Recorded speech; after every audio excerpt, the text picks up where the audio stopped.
n8n have just released a game-changing feature, being able to use MCP natively within n8n itself.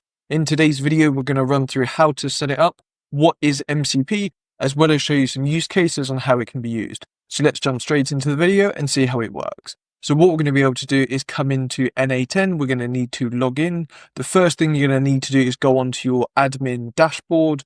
We're going to need to come across to manage. We're going to need to make sure that we're on the latest version. So currently that is 1.88. We need to be on that version or higher to be able to use this. If we come into n8n in a new workflow, what we'll be able to see is start a new step. We can press plus, we can search for MCP, and then you can see it's able to trigger it straight away. Now what you'll see here is we've got this code. We're going to need to use that a bit later on to set it up to be able to run locally with Claude, as well as be able to use it within our AI agents itself. So let's go through that first part of being able to use it with Claude. So you need to come across, we're going to need to download Claude onto our desktops. Once you've done that, you want to open it up. There we go. So I've opened it up. Now what we want to do is come up to the top. We want to do help and then enable developer mode. It's going to then restart your instance. So what we don't have at the moment is the ability to use the MCP. So we're going to come up to the top. We're going to need to click on our Claude. We're going to need to go into settings. We'll bring this across just so you can see it. We're going to come across to our developer. We're going to need to edit the config. So what we can do is edit config. What you'll then need to do is open up this Claude config file. So as you can see here, we've got nothing in there at the moment. That should be empty unless you've added anything in here in the past. Now what we're going to need to do is if we paste in here, we're going to need to paste this information in. So as you can see here, we've got n8n webhook URL. Check the description and you'll see this code. And where we're going to find that? Well, if we come back into n8n, there we go. We're going to come across to production URL. We'll copy this. Again, you can add your authentication in here if you want to as well to make it more secure. We're going to come through and make sure that we activate it as well if it's not already activated. When you click on the production, we'll come back into the config file.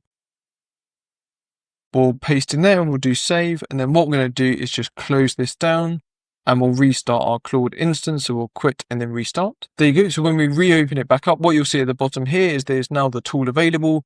And it's working absolutely correctly, which is exactly what we want. So as you can see here, we've now got the calculator and we've got it from the server with the n8n side. So for example, all you would need to do is add more tools in here through the tools function and you'd be able to go through and use it. So for example, we could do call n8n workflow and we'd be able to do that as well. And that's how quick and easy it is to get it up and running with Claude, as well as being able to use n8n. This is the first use case, but the second one we're going to run through is how to be able to use n8n's AI agents with the new MCP server to go through and complete some actions or update some information. So if we come into a new environment, what we'll be able to do is click on here. We'll be able to do chat. So chat trigger.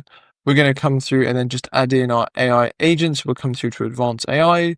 We'll come down to our AI agents. So now we've got the information ready to go. Now what we're going to do next is come through and add our chat model. So we'll come down to here. We'll do plus.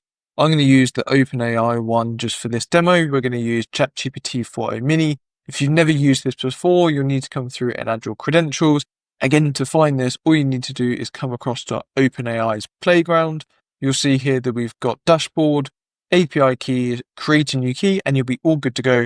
You'll copy that. All you need to do is paste it in here, and you'll be good to go. So we'll just get rid of this. We'll come out of here, and we'll just rename this to our AI brain. We'll do save. We can also come through and give it some memory. So we'll come through simple memory.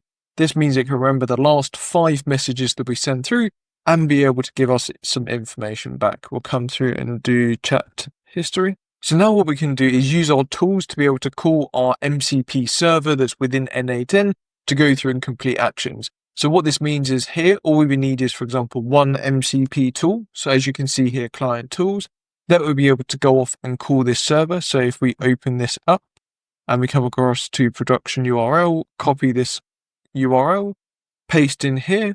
What you can also do is add some authentication in here. You can add some tools and we can go through and see how that works in a second.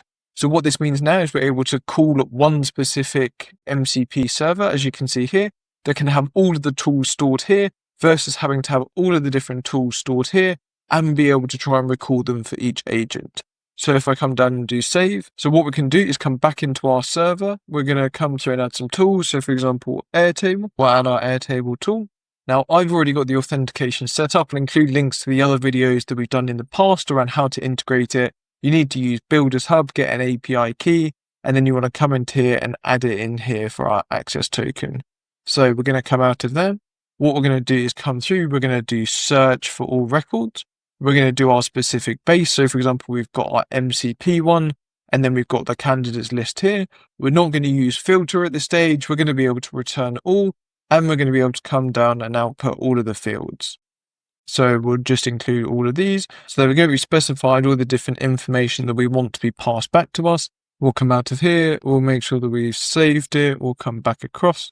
We'll open up our chat window. We can say something like, who are the candidates in our pipeline? We'll send that off. Now, what it should be able to do is come across to our Airtable that we've already got access to and be able to retrieve all of this information back to us versus us having to go and search for it. So now if I come back into our chat, which we've got here, so as we can see on the left-hand side, it's now been able to go through and analyze it all for us, which is great. That's exactly what we would want. This has been a really quick video just to show you how quick and easy it is to get n8n and MCP working together. Again, you could go through and add in lots of tools here. For example, Gmail, you could get it to write emails for you automatically. You could get it to execute another workflow. We're going to have lots of videos coming on the channel about this. I just wanted to do this quick demo to show you how to get it set up and working. If you're interested in learning more, we've got another video on the channel, which is just walking through about MCP and being able to use it. We're going to have lots more coming on the channel about this. Make sure to stay tuned for that. Let me know in the comments below if you've got any thoughts around some of the videos you'd like to see. Stay tuned for more AI and automation. I'm looking forward to seeing you in the next video. Have a great day.